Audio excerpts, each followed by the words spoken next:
Hoje quando eu cheguei aqui, eu vi o pastor Edson Mendonça sentado ali.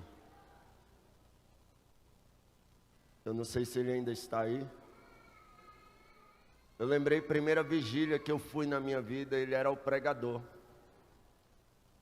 Naquela época, apesar do Isaac parecer mais novo que eu, ele já pregava bastante. O pastor Isaac e outros pastores, e a gente ia nas vigílias para ver eles. E eu vi Deus tomar os meninos pulando aqui. E Deus falou comigo. Lembra que antigamente era vocês?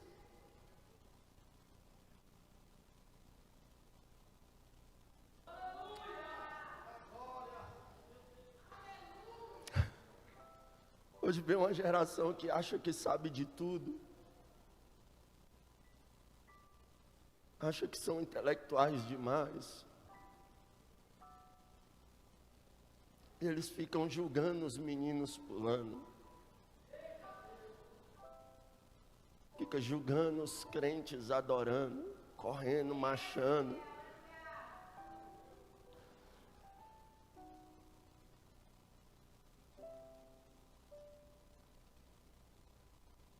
Era uma geração que onde a gente ia, o povo falava, esses meninos. Mas eram meninos que fugiam do adultério. Eram meninos que fugiam da pornografia. Eram meninos chamados de louco, fanático, mas não ficavam com uma e com outra. Eram meninos chamados de perturbados, sem noção, mas que hoje são tudo pregador, pastor, homens de Deus. Não julgue alguém. Não critique alguém, cada um tem o seu jeito de adorar. Mas não é sobre isso que eu quero falar e eu não quero me demorar. Eu confesso que hoje eu tive um dia difícil. Até falei ao Bruno, eu disse, arruma outro pregador aí. Ele disse, não, é tu. Mas se não tem outro jeito, só fica comigo aí, tecladista, que se não vier por aqui, vem por aí. Amém? Olha só, o texto que ora nós acabamos de ler está registrado no livro do profeta Ezequiel. O profeta Ezequiel, ele foi chamado para ser atalaia de Israel. Ele foi chamado para profetizar mensagens não tão agradáveis aos ouvidos dos ouvintes. Ele recebe ordens de Deus para pregar arrependimento. E se dessem ouvido à palavra, amém. Se não dessem ouvido à palavra, amém do mesmo jeito. E eu acho que Deus poderia vir ao ouvido de muitos pregadores, não só da nação brasileira, mas do mundo, e começar a dizer, olha, se derem ouvidos, pregue, se não derem ouvidos, pregue. Deus estava preparando Ezequiel, pastor Daniel Alves, para não ter necessidade de aceitação. Porque hoje a gente anda preocupado se o povo vai aceitar a mensagem ou não. Se o povo vai dar glória enquanto a gente prega ou não. Se o povo vai nos convidar depois para pregar na igreja deles ou não. E o pregador não pode ser dessa forma. O pregador precisa entender que o compromisso dele não é com a convenção, não é com os líderes de departamento. Quantos congressos gigantescos em Brasília, meu nome foi um dos mais citados nas reuniões para que se levasse o que diziam, não, ele bate demais. Aleluia, ou seja, querem controlar a mensagem. O Espírito Santo não pode mais exortar, Porque é mais fácil cortar a cabeça de um profeta, aleluia, do que deixar ele pregar contra o adultério dos políticos. É mais fácil mandar a cabeça do profeta numa bandeja do que cortar a oportunidade da Salomé sensual na igreja. Mas eu ainda creio que Deus tem profeta que vai pregar o que Deus quer ouçam, quer deixem de ouvir, ele vai falar. Aleluia. Ezequiel foi chamado para ser atalaia. Ezequiel tinha falhas, tinha, como eu e você temos. Uma coisa que eu peço a Deus sempre, a pastora Eliana, eu brinquei com ela esses dias, e olha, eu acho que tem uma câmera aqui, outra ali, e dá até complicado essas coisas, mas eu disse, pastora Eliana, é só eu que sinto uma vontade terrível de ir no forró? Ela disse, não, Gabriel. Eu falei, bora arrumar umas máscaras assim, bora nenhum. Ela disse, bora. A gente tem fraquezas, a gente tem falhas. Eu sou falho, sou frágil, fraco. Mas, ao mesmo tempo que Deus me usa para exortar quem está me ouvindo, a espada é de 2 gumes. Ela corta primeiro aqui. Eu estou mais perto do corte. Quantas vezes eu não saí da minha própria mensagem, igual o filho pródigo, levantar-me-ei, irei ter com o meu pai urgentemente. Mas nós não podemos mudar a mensagem por causa das nossas próprias falhas. Nós não podemos mudar a mensagem por causa das falhas de outros, ou por causa da grande oferta, por causa das portas abertas, das agendas abertas. O Espírito Santo ainda cuida, já foi dito aqui, eu só vou enfatizar, ele ainda cuida da nossa agenda, ele ainda cuida do nosso celeiro, ele ainda cuida do nosso guarda-roupa.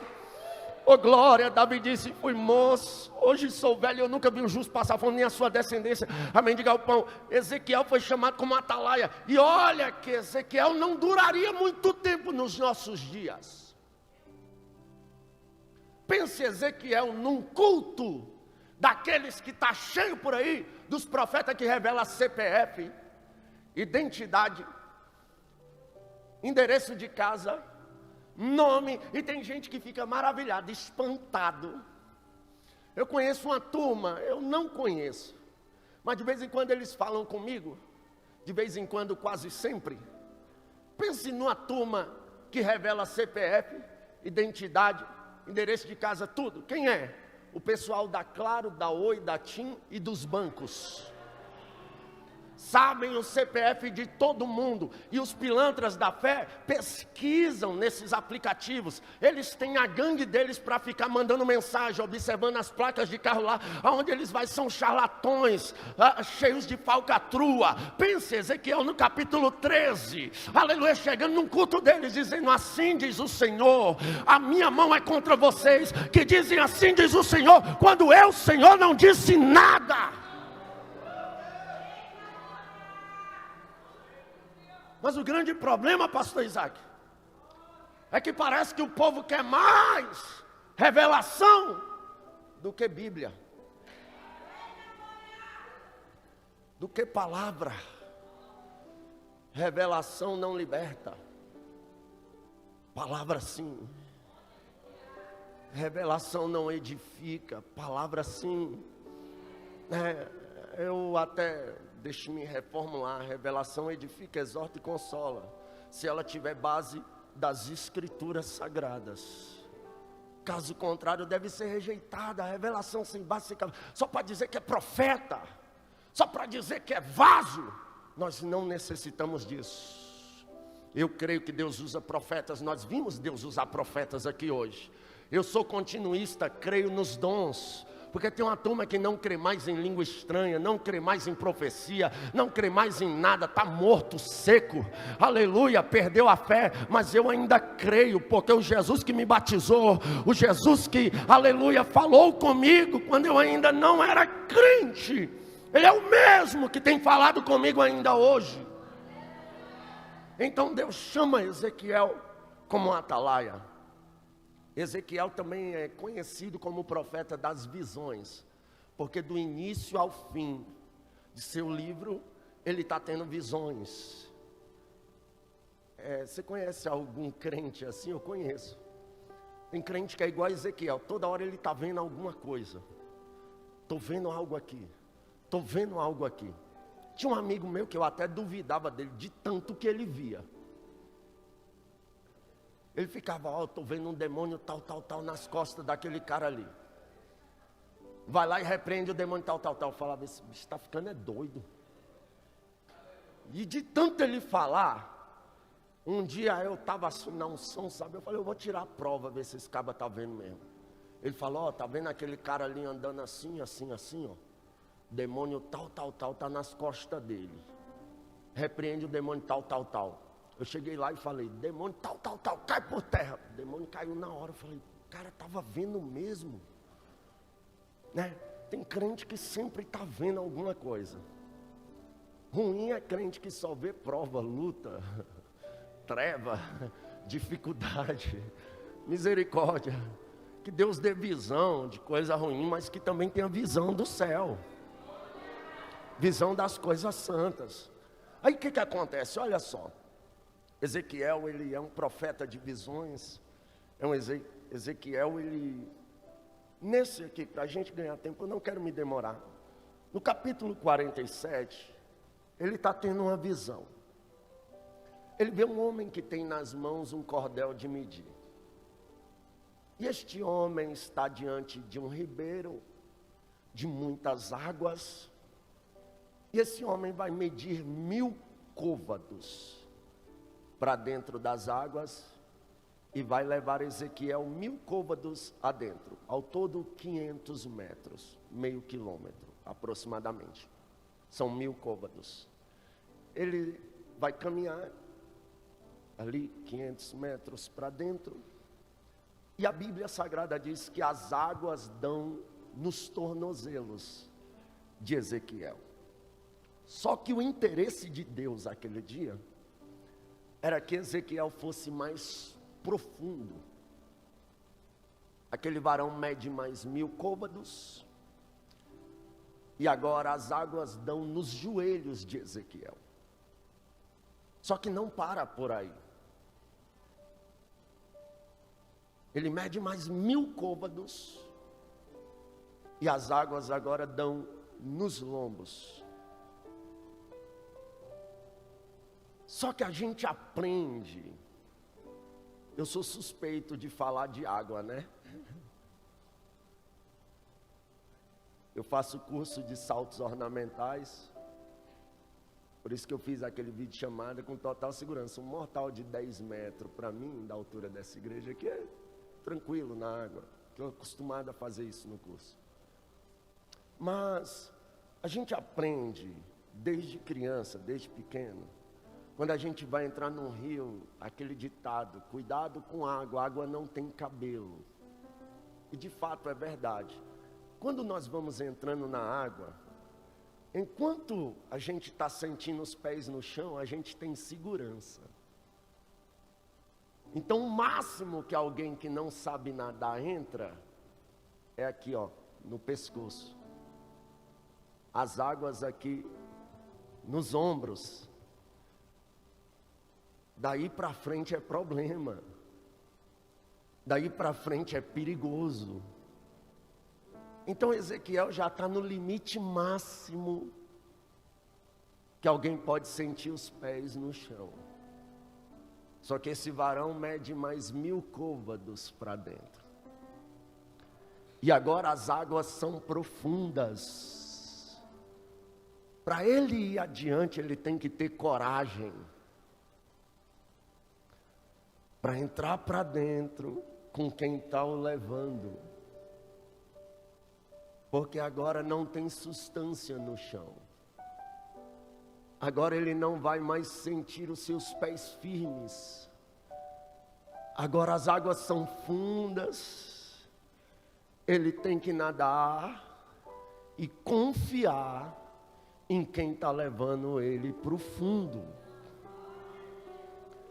É por isso que muita gente só vai até aqui. Porque quando Deus chama, está disposto a tirar os pés do chão. Está disposto a entender que não é o teu salário que te sustenta, é eu. Está disposto a ser dependente de mim.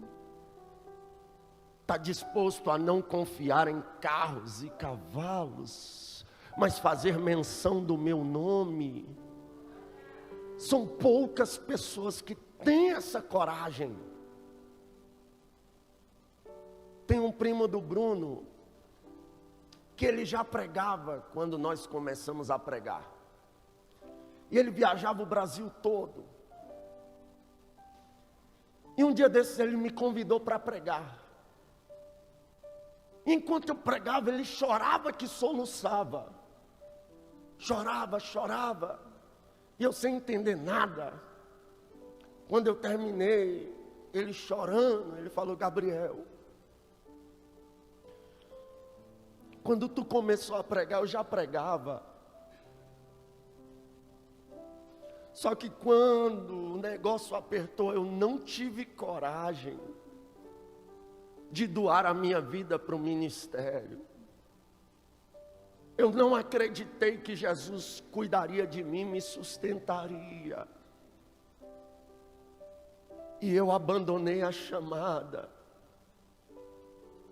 E hoje eu vejo tu sofreu tanto, mas não desistiu. Te perseguiram tanto, mas tu não desistiu. Te humilharam tanto, mas tu não desistiu. E hoje tu está aí vivendo o chamado. E eu não tive coragem de viver o chamado. Entenda uma coisa. Basicamente quase todo mundo aqui tem chamado. Eu não vou dizer que todo mundo aqui tem chamado, porque a igreja não é igual ao espiritismo, que todo mundo lá é médium e tem que desenvolver. Não, tem crente aqui que só vai ser salvo. Mas uma boa parte aqui tem grandes chamados, mas só não vive o grande chamado porque não tem coragem de ir para o fundo. Não tem coragem de ser totalmente dependente por aquele que está chamando. Só que Ezequiel vai. Ezequiel mergulha. Ainda hoje eu dizia, eu tive um dia difícil. E meu professor, ele deixa eu ir qualquer horário do curso, tem de manhã, de tarde. Eu falei com minha esposa, olha, eu vou para o curso, eu vou desligar o telefone. Vou pegar hoje 2 horas de aula para me esquecer a vida um pouco. Eu fui para o curso, eu fiz vários saltos ali. E ao mesmo tempo que eu saltava, eu falava, Jesus, a mensagem da noite.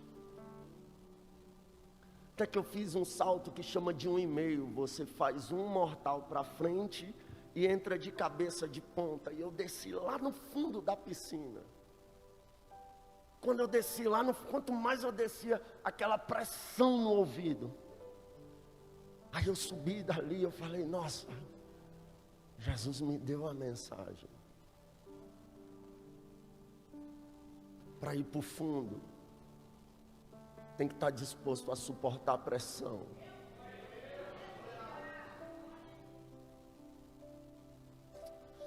Lamachore cante urimiandarabaia. No fundo, você vai ver o que quem está na superfície não vê. Quando você pega um óculos para mergulhar, quando eu vou saltar em qualquer ponte aí, rio, não é a piscina ali, eu tenho que mergulhar com óculos para mim saber se tem algum pau embaixo, se é fundo o suficiente. E quando a gente mergulha, os peixes eles não se movimentam quando você está mergulhando, porque eles pensam que você é um peixe também ali. É incrível isso. E lá no fundo, porque na superfície você vê piabinhas. No máximo aqueles pacozinhos, aquele CDzinho, aonde tem. Mas quando você mergulha, você vê peixe grande. Quando mergulha, você vê peixes que não estão expostos à superfície. E a gente precisa entender que Deus está nos chamando para mergulhar nas águas do Espírito, sair da superfície e ir para o profundo. Porque tem peixe grande precisando ser visto pela igreja. Tem peixe grande precisando ser salvo. Eu me lembro até daquele texto em que Jesus pede para entrar no barco dos discípulos, e ele pede para afastar um pouquinho da margem. Quando Jesus afasta um pouquinho, ele começa a ensinar a multidão. Depois de ensinar a multidão, ele disse aos discípulos: vamos para o fundo. E muita gente não quer ir para o fundo, porque a multidão está no raso.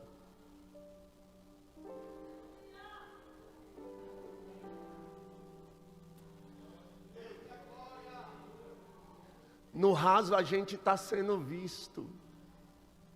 No raso o nome vai para o cartaz. No raso a gente ganha seguidores. Quer ver um negócio que está me estressando, está me dando uma ira santa?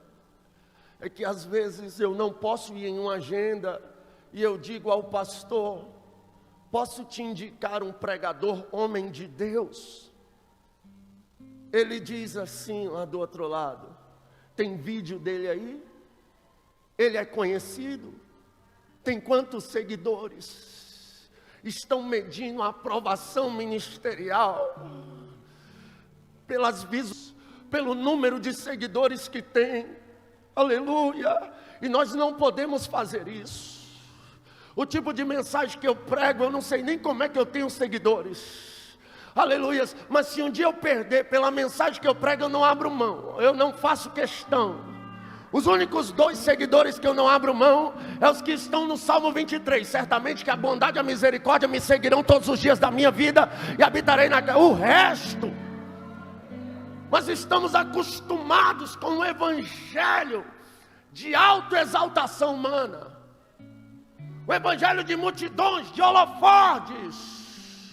Mas Deus está nos chamando para ir para o fundo. Oh glória! Jesus está no barco e diz: bora para o fundo. Oh glória! Mas a multidão está no raso, mas bora para o fundo. Mas lá no fundo não tem plateia, bora para o fundo. Lá no fundo não tem plateia, mas tem peixe grande. Lá no fundo não tem plateia, mas tem almas para serem resgatadas.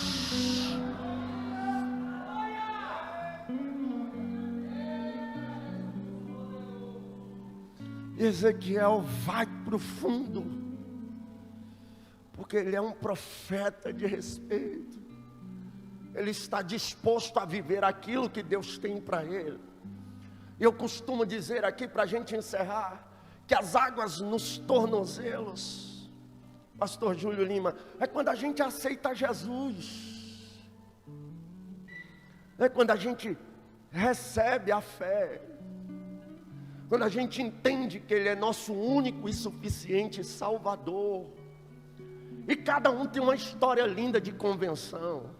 Se a gente sentasse aqui para falar, cada um aqui, como se converteu, nossa, a gente ia ficar maravilhado. Porque Jesus converte crente de cada jeito, que a gente até assusta com alguns, né? Eu vi um pastor testemunhando uma vez, que ele estava no bar bebendo, e o dono do bar botou a música lá, aquela bem antigona. Os mais novos aí não lembram não, mas eu sou da velha guarda, eu lembro. A música era: eu era um bêbado e vivia drogado, hoje estou curado, aceitei Jesus. Eu disse que quando começou, na casa do Senhor não existe Satanás. Show Satanás.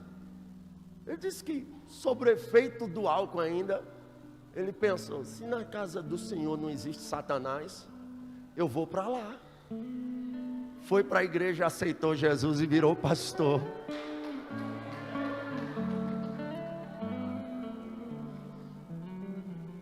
O ano era 2006, eu morava aqui no abaixo das 5 do Penorte, na favela do Mingau, no Sol Nascente.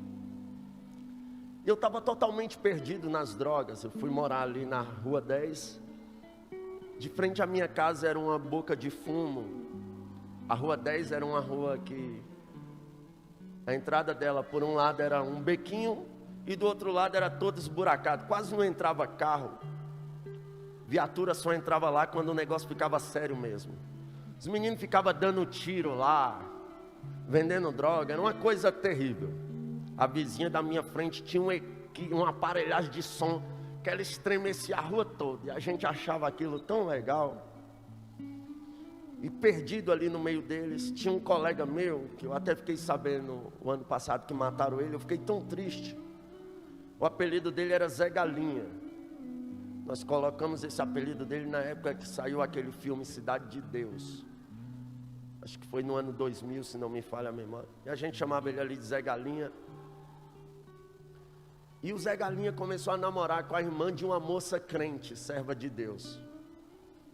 Onde eu estou subindo lá na favela, o Zé Galinha vem descendo com a namorada e a cunhada crente de rachar. Aí eu chamei o Zé Galinha, pastor Samuel. Eu falei, Zé Galinha, cheguei. Me apresenta essa tua cunhada aí. Ele disse, é doida, hein? Disse, doido por quê? Ela é crente. Eu falei, e daí? Crente não namora não? Ele disse, com vagabundo não. Eu falei, fale com ela. Ele, tá bom, vou falar com ela. Ele foi lá e disse, ó, o Gabriel está querendo te conhecer. Aí ela disse, ele quer me conhecer, é? Fala para ele vir aqui domingo para a gente ir para a igreja. Eu falei, tá bom, domingo eu vou. Só que eu esqueci daquilo ali. Domingo ia ter uma festa, eu me arrumei para ir para uma festa. E olha como Deus faz, eu estou subindo de novo, eu encontro o Zé Galinha. Ele me viu arrumado e disse, e aí, tá indo lá para a igreja? Eu falei, que igreja, mano? Ele, tu não vai para o culto com a irmã não? Eu falei, que irmã? Ele disse, minha cunhada. Tu não disse que ia para a igreja com ela? Eu falei, não, vou para a igreja não. Ele, moça, ela está te esperando lá. Ela perguntou por tu a semana toda. Ela está te esperando lá. Aí eu pensei assim, melhor um pássaro na mão do que dois voando. Se a irmã está interessada, eu vou lá. E em 2006, era totalmente diferente do que é hoje. Hoje, segundo relatos aí, a moça quando fica afim de um rapaz num baile funk, ela vira para ele e começa a rebolar. Na nossa época, era 1000 fora para ganhar um beijo. Ainda mais eu que era desprovido de beleza. Ainda sou ainda. Mas só quando você ia conhecer uma moça, né, Diego? Não era bem assim? Prazer, Gabriel. E tentava dar o terceiro beijo na boca. Era a expectativa. Nem sempre, quase nunca era a realidade. Mas se colasse, colava. Mas eu pensei, eu vou conhecer a irmã. Não vou tentar dar o terceiro beijo na boca da irmã, né? Mas pelo menos 3 beijinhos no rosto eu vou dar, que eu não sou bobo. Aí eu fui. Quando eu me aproximei dela, a postura de crente dela, a postura de serva de Deus dela, me colocou no meu lugar.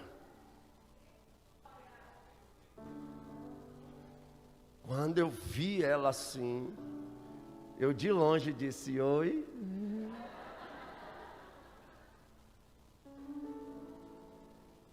Sua postura permite um ímpio te chamar de gostosa?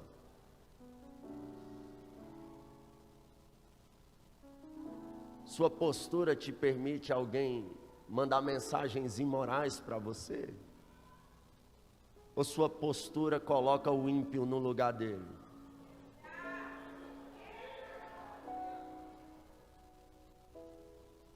Aí eu, né? Oi, aí, vamos. Eu disse, vamos. O testemunho da Débora é terrível. Saudosa irmã Cláudia, tia dela, aquelas irmã da Deus e Amor. Foi muito conselheira minha. Bruno conheceu ela. Muito de Deus. Débora nova convertida. O espírito da morte pegou ela dentro do banheiro. Ela caiu no banheiro e morreu. Quando a saudosa irmã Cláudia chegou lá, viu ela já morta, o corpo frio, os olhos virados. Ela disse: Deus me dá graça. Botou a mão na cabeça dela e disse: Espírito da morte, largue a alma dela agora. E Deus trouxe de volta a vida a irmã Débora. E ela já me prendeu nesse testemunho. Aí ela não é boba, foi da casa dela até na igreja falando de Jesus para mim. E esse nome faz um efeito. Quando eu cheguei na porta da igreja, eu chorava, que soluçava. E eu ficava pensando: o que essa menina tem? Que ela fala e dá vontade de chorar. Hoje eu entendo, ela era cheia do Espírito Santo de Deus. Voltei para casa naquele domingo sem entender nada que tinha acontecido na igreja. Só vontade de chorar. Aí na segunda-feira seguinte eu estou lá na roda dos maloqueiros. Nunca esqueço disso. Aproximadamente 6 horas da tarde, entra a irmã Débora lá na rua 10, na favela. Ela com a saia rosa, uma blusinha verde, sandalinha havaiana, uma biblinha na mão, crente de rachar. Ela veio toda educadinha, me chamou assim, eu estava com os maloqueiros, ela: vem cá, Gabriel, eu vim te fazer um convite. Eu: para quê? Para ir para o culto. Eu disse: hoje é segunda-feira, tem culto? Ela disse: tem culto de oração. Eu queria tanto que os irmãos orassem por você, bora. Eu fiquei tão constrangido que eu não esperava ela lá, surpresa. Eu falei: tá bom, espera aí, eu vou me arrumar e vou lá. Fui para o culto de oração. No outro dia, 6 horas da tarde, eu acho que Deus falou com ela: vai, porque é para mim um vaso escolhido, só pode. No outro dia, 6 horas da tarde, ela entra na favela de novo. E maloqueiro, você sabe como é, né? Já começa a zoar, e a morena tá arriada, vai virar pastor, vai casar, não sei o quê. E eu falei: quieta. Aí ela me chamou. Eu morava num barraquinho de madeira, que a minha mãe e a minha irmã que construiu, nem banheiro tinha ainda. E eu fui, né? Ela me chamou. Eu vim te chamar para ir para o culto. Aí eu disse: culto de novo? Em plena terça-feira? Ela disse: é culto de doutrina. Eu queria que tu fosse lá ouvir a palavra. Aí toda mãe que tem um filho nas drogas, que tem um filho no mundo do crime, ela não dorme enquanto o filho não chega em casa. Ela está sempre esperando uma notícia: mataram, prenderam, deram facada, sumiu. Está sempre com aquela impressão que algo ruim vai acontecer. E de fato, muitos não conseguem sair desse mundo perdido. E minha mãe, ela disse que a Débora foi um anjo que Deus colocou no caminho dela, e eu concordo com ela.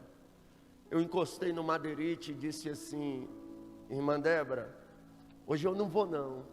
Ela disse: por quê? Eu falei: porque eu não tenho roupa para ir. Só que minha mãe estava do outro lado do madeirite escutando a conversa. Ela gritou: arruma uma roupa para ele já já. Eu entrei lá dentro, eu falei: mãe. Ela disse: vá logo, menino.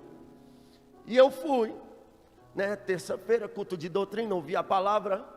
Na volta, ela me fez uma intimação, que nem as intimações de Alexandre de Moraes não são tão assim.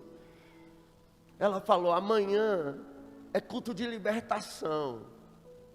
Eu não quero ir lá na favela te buscar não, você vai. Só que ela disse um você vai, tipo assim, você vai. Eu disse: vou. Aí ela falou algo que eu vim entender depois que eu conheci as escrituras. Olha como a intimação dela foi pior do que as intimações de Alexandre de Moraes. Ela disse: eu não sei vocês do mundo, mas nós crente, o nosso falar é sim, sim, não, não. O que passa disso é procedência maligna. Então não vou te buscar lá, eu espero você no culto. Como é que não vai, irmão, para o culto? Aí eu fui para o culto. Só que irmã Débora essa quarta-feira nem falou comigo direito. Voltei para casa pensando: nossa, graças a Deus me livrei da irmã. Só que eu estava muito enganado. Na quinta-feira, 6 horas da tarde, ela entra na favela de novo. Me chamou e disse, eu vim te chamar para ir para o culto. Eu falei, na tua igreja tem culto todo dia? Ela disse, não, de fato, quinta-feira não tem culto, mas tem um pastor dando um estudo sobre o Apocalipse, eu queria que tu fosse lá ouvir a palavra. Aí eu me afastei do madeirite para minha mãe não ouvir. E eu disse, irmã, hoje não vai dar para ir não. Ela disse, por quê? Aí eu pensei, qual a desculpa? E eu dei a desculpa certa. Eu falei, é que o meu perfume acabou. E eu não vou assim, né, com mau cheiro para a igreja. Ela muito educada, falou, não, tudo bem. E saiu. Só que ela era revendedora Natura. 15 minutos depois ela entra com um embrulho de presente da Natura. Foi para a maloqueiragem pirar de vez. Os maloqueiros, o B é um figurão. B, se tu assistir esse vídeo, aceite Jesus, volte para Jesus, que Jesus tem plano na tua vida. O B, vixe, a morena tá trazendo até presente, vai casar, não sei o que, aquela zoação toda. Eu falei, quieta. Ela chegou e disse, Gabriel, eu senti de Deus de te dar um caiaque. E eu senti de Deus de receber, que eu não sou bobo. Eu falei, espera aí, eu vou me arrumar, eu vou para o culto. Ela disse, amanhã é sexta-feira, eu não vou te perturbar não. À noite, porque o culto é à tarde.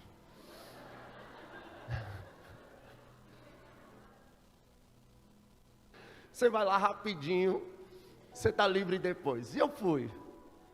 Aí, no sábado, dia 14 de janeiro de 2006... era o aniversário de uma amiga minha, Gisele. Ia ter uma festona. E eu pensei, hoje aquela irmã não pode me achar. Eu vou para o frevo da Gisele. Aí chegou umas 5 horas da tarde, eu me arrumei, ó, sumi da favela. Saí dali. À noite eu fui para essa festa, muita droga, muita cachaça. Dancei demais a noite toda. Fugi da irmã Débora. Mas não dava mais para fugir daquilo que ela tinha injetado aqui dentro. Quando foi pela manhã, eu estou voltando com o Zé Galinha, com um cigarro na mão, ainda sobre efeito de cachaça, droga. Eu baixei a cabeça e comecei a derramar lágrimas. Zé Galinha olhou e disse, que foi, maluco? Tá doidão, é? Eu disse, não estou doidão não. Daqui a pouco eu joguei o cigarro para lá, ele olhou para mim e disse, que lombra é essa, maluco? Eu disse, não é lombra não. Ele, o que é então? Eu falei, quer saber do negócio? Isso não é vida mais para mim. Eu vou para a igreja, eu vou aceitar Jesus. Nunca mais eu uso droga, nunca mais eu uso maconha, nunca mais eu uso cachaça. Aí naquele domingo eu não consegui dormir. Passei o dia todinho ansioso para chegar a hora. A história inverteu, 6 horas da tarde, eu que bati na casa da irmã Débora e falei, irmã Débora, me leva para a igreja, eu preciso aceitar a Jesus, eu não posso largar a Jesus por nada. Oh glória. Aí ela, tudo bem, fomos para a igreja, o inimigo ainda trabalhou, acabou a luz, não teve pregação, acabaram o culto rapidinho, era uma igrejinha pequena. Aí quando me chamaram para ir embora, eu falei, não posso sair daqui sem aceitar a Jesus. Chama lá a liderança veio, eu dobrei o meu joelho e entreguei a minha vida para Jesus dia 15 de janeiro de 2006. Aleluia, louvado seja Deus. Só que uma vez que você se entrega para Jesus de verdade, o mundo te rejeita. 3 dias depois, eu chego na roda dos maloqueiros. Os caras começam a falar, sai daqui, tu agora é irmão, não pode ficar em roda de maloqueiro não. Aquilo me deu uma tristeza, uma angústia. Eu falei, só foi eu aceitar Jesus. Os meus amigos me abandonaram. Mas não eram amigos, eram colegas. Porque amigo não te abandona. Aí, eu fiquei tão triste. Daqui a pouco um colega nosso, Joabe estava lá sozinho, os meninos tudinho saiu. Joabe estava doidão, não conseguia nem falar direito. Aí eu sentei perto dele, eu falei, ô Joabe, ele, o que foi, maluco?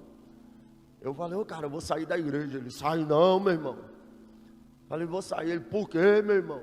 Eu disse, só para aceitar Jesus, os meninos não querem andar mais comigo, não sei o quê. Ele doidão, olha como Deus usou ele. Ele falou, que é isso, irmão?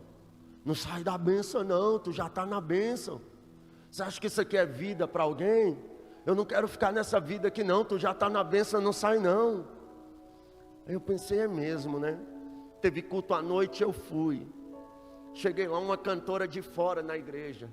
Nunca tinha me visto. Ela disse, jovem, Deus mandou cantar essa canção para você.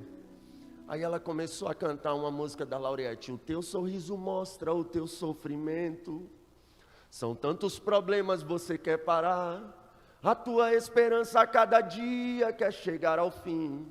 Mas Deus lhe manda te dizer assim: filho, eu estou contigo todos os momentos. Eu sou o teu amparo, sou o teu abrigo. Aí me pegou. Ainda que os amigos venham te esquecer, eu sou o teu Deus e estou com você e vou te fazer feliz. Ô glória! Eu falei, quer saber do negócio? Nunca mais eu largo a Jesus. Ô glória! Só que quando você entra aos primeiros 1000 côvados, as águas estão nos tornozelos. A maior parte do corpo ainda está para fora. Então, ao mesmo tempo que você está dentro, você está fora. Eu tenho dito bastante isso. Eu sou preservador dos bons costumes da sã doutrina. Mas eu ando alertando a igreja para ter cuidado, porque a religiosidade mata. A religiosidade é perigosíssima. O homem não pode fazer a obra que o Espírito Santo faz. Eu disse para Débora quando eu aceitei Jesus: Débora, está vendo meus boné, a barreta, meus cordão de prata? Não paro de usar não. Ela disse, tudo bem. Meu bermudão da Ciclone, não paro de usar não. Ela disse, tudo bem. Gosto de ir num forró, não paro de ir não. Ela disse, tudo bem. Gosto de ouvir Racionais e Facção Central, rap pesado, e eu não vou parar de ouvir não. Ela disse, tudo bem. Eu olhei para ela e disse, pode ser crente assim? Ela disse, Gabriel, o meu dever era pregar para você e te ganhar para Jesus. E ela não fez isso me levando para boate gospel, me oferecendo rap gospel, funk gospel, balada gospel. Não, ela me levou para oração, para o culto de doutrina, para o culto de libertação, para o culto de ensino bíblico. Aleluia. Chega esse negócio de fazer aqui uns movimentos para atrair jovens. Isso é conversa fiada. Pregue a palavra, pregue o evangelho. Se o Filho vos libertar, verdadeiramente sereis livres. Aí ela, o meu dever era te ganhar para Jesus. Agora, se tu se converteu de verdade, Ele vai arrancar tudo que Ele tiver que arrancar sem você sentir falta. E Jesus sabe trabalhar, viu? Eu topei com um religioso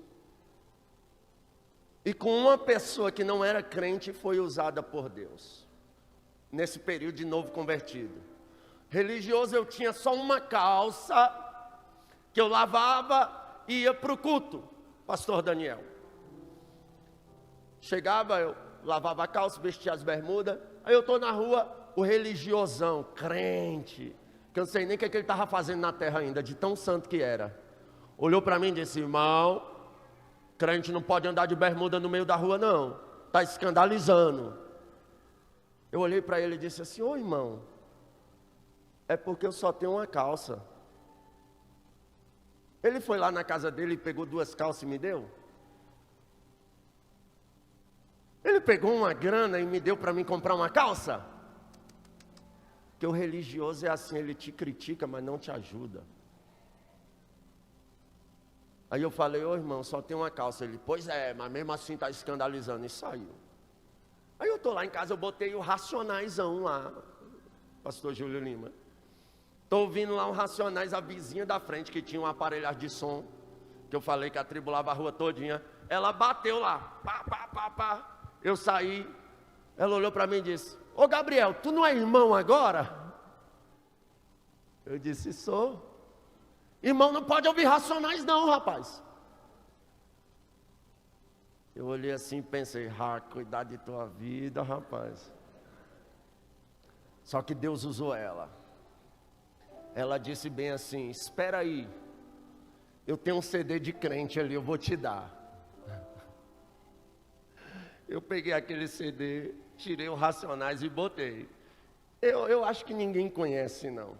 A primeira canção dizia, já está neste lugar. A unção que vai te abençoar, vai mandar todo o mal sair, e a bênção Ele vai te dar. Veio o refrão. Pense na unção, veja a unção, pregue na unção, louve na unção, viva na unção, ande na unção, sinta a unção, cheio da unção, sinta a unção que acaba de chegar, está caindo como chuva, está enchendo este lugar. Sorria, cante, chore, assentado ou em pé, adore, é unção de Jeová.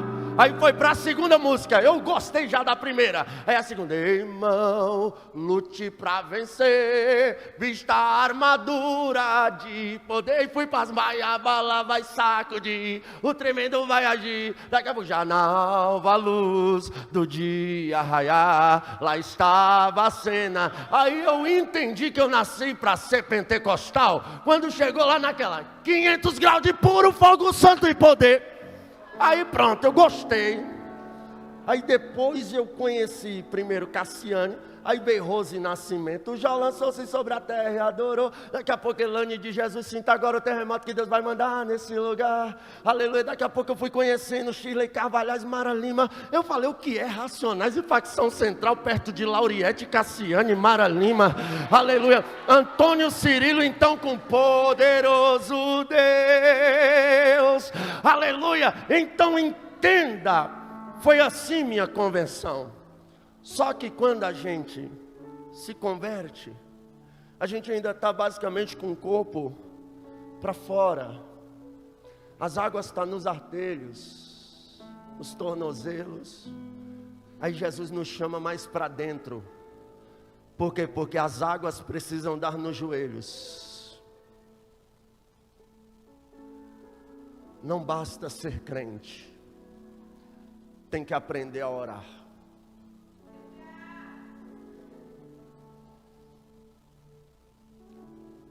Por que as igrejas estão ficando cada vez mais frias? Está aqui o Bruno, o pastor Luiz Carlos, que não deixa eu mentir, Diego. Nós virávamos madrugadas de joelho orando. Nós íamos para a Mata Virgem orar. E detalhe, nós numa Mata Virgem orando, acendeu as folhas tudo, um tronco de uma árvore acendeu, uma borboleta acendeu e veio e pousou no dedo esquerdo do Diego. E o Diego estava na hora orando, Jesus, é de Deus ou não é eu casar com a Thaís? Eu falei, essa borboleta está indicando a tua aliança, tu vai casar com a Thaís. Oh glória, aleluia. E eu vejo alguns jovens aqui mais feios que o Diego. Aleluia, o que eu faço? Vá orar. Se tu orar, Deus vai te casar também. Oh glória, aleluia. Mas olha só, a gente passávamos horas orando, porque a gente queria ser missionário, a gente queria ver Deus fazer, a gente queria ver Deus operar sinais, prodígios e maravilhas, a gente queria ser pregador do Evangelho. Nós vemos uma geração que não quer dobrar o joelho, não quer passar horas orando, e ainda sai dizendo, o culto foi frio, o cantor não cantou bem, o pregador não pregou bem. Passe horas orando, passe uma vida inteira orando, para você ver, não existirá culto frio. E detalhe, quando a gente ora, temos experiência com Deus. Deus revela coisas profundas. Uma vez a gente foi orar na casa da Maria Clara. Maria Clara está aí ainda ou foi embora? Maria Clara estava bem ali. Nós fomos orar de madrugada. E não tem aquele irmão que eu disse que vê tudo. Toda hora ele tinha uma visão. Ele disse assim, eu estou vendo as facas do sacrifício. Eu falei, não, aí tu já passou dos limites. Ele falou, vamos lá. Aí Maria, vamos, as facas são de prata. Aí nós chegamos lá. Quando chegou no guarda-roupa, ele abriu a gaveta certinha. Tinha uns negócios por cima, ele é aqui. A Maria, não, tá vendo? Não tem nada de faca de prata aí. Ele tem. Quando ele tirou as coisas, as facas estavam tudo em cima, lá embaixo. Quando a gente viu as facas, irmão, diante de Deus. Está aqui minha filha, que é o que eu mais amo, juntamente com meu filho na minha vida. Deus pode matar ela se eu estou mentindo no que eu vou contar aqui. Quando a gente viu as facas, a cama fez bem assim, ó. Vá na parede, vá na outra parede. Só eu fiquei por profeta naquele quarto. Os meninos saíram tudo. Eu não sei dizer se foi por coragem ou se foi porque as pernas não deu conta de correr. Não sei dizer o que aconteceu ali, mas que eu gritei: o sangue de Jesus tem poder. Maior é Jesus, maior é Deus, maior é o Rei dos Reis e Senhor dos Senhores. O sangue de Jesus te repreenda. Aleluia, oh glória. Crente que ora, o inferno pode se levantar, mas ele não teme. Ele se levanta contra o inferno. Oh glória. Tem uma geração vazia porque não ora. Tem uma geração se entregando ao pecado porque não ora. Quando a gente começa a orar, a gente para de pecar. Quando a gente para de orar, a gente começa a pecar. Perguntaram para John Wesley: qual é o sucesso do seu ministério? Ele dizia: não tem sucesso. Eu apenas me ponho em chamas e as pessoas vêm me ver queimar. Que chamas é essa? Se você for na Inglaterra visitar a casa de John Wesley hoje e entrar lá no quarto dele, aonde ele orava, tem 2 buracos no chão que os joelhos dele fizeram. Oh glória, em um passeio escolar, algumas crianças foram visitar a casa de John Wesley, que hoje é um museu. Aí foram passando de cômodo em cômodo. Quando chegou lá, e viram aqueles buracos lá de joelho, aonde John Wesley ajoelhava. Na hora de ir embora, a professora notou que faltava um aluno no ônibus e disse: espera aí, eu vou atrás do aluno que sumiu. Saiu de cômodo em cômodo. Quando chegou no quarto de John Wesley, tinha uma criança com os 2 joelhos nos buracos aonde os joelhos de John Wesley fez de tanto orar. E essa criança dizia: faz de novo, Deus, faz de novo, Deus, faz de novo, Deus. E a professora olhou e disse: Billy Graham, bora embora, o passeio já acabou. Aleluia, louvado seja Deus. Entenda, se deu certo na igreja primitiva, dá certo na nossa. Se os nossos pais na fé oraram e venceram, se a gente orar, a gente vence. A arma mais poderosa da igreja ainda é a oração. Eu vi um pastor dizer, e eu parto para encerrar aqui. Ele disse: se você não ora, não se considere cristão. Eu fiquei uma semana com isso encucado. Eu pensei: esse pastor está sendo extremista. Eu vou julgar alguém não ser cristão porque não ora? Aí o Espírito Santo bradou: tu já viu uma noiva casar com um noivo sem que os 2 conversem?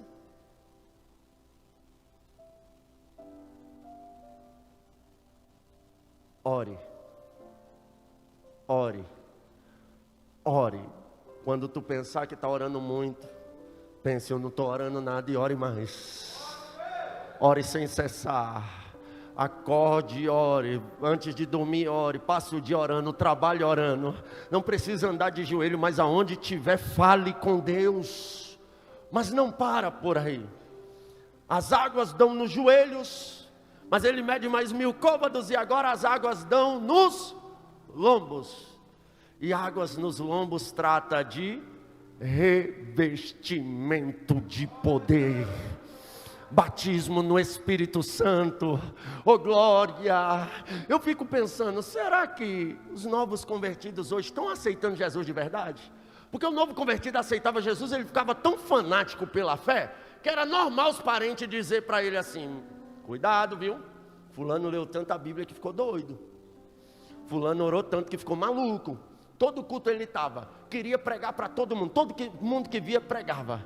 E buscava incessantemente, enquanto não era batizado com o Espírito Santo, não sossegava. Hoje eu vejo uma geração que aceita Jesus e parece que não aconteceu nada, não mudou nada. Não tem desejo espiritual nem nada. Será que aceitou Jesus de verdade? Aleluias, mas o varão está nos convidando para entrar mais 1000 côvados adentro. Você que não é batizado no Espírito Santo, aleluia, Deus quer te batizar. Deus quer que você mergulhe nas águas do Espírito.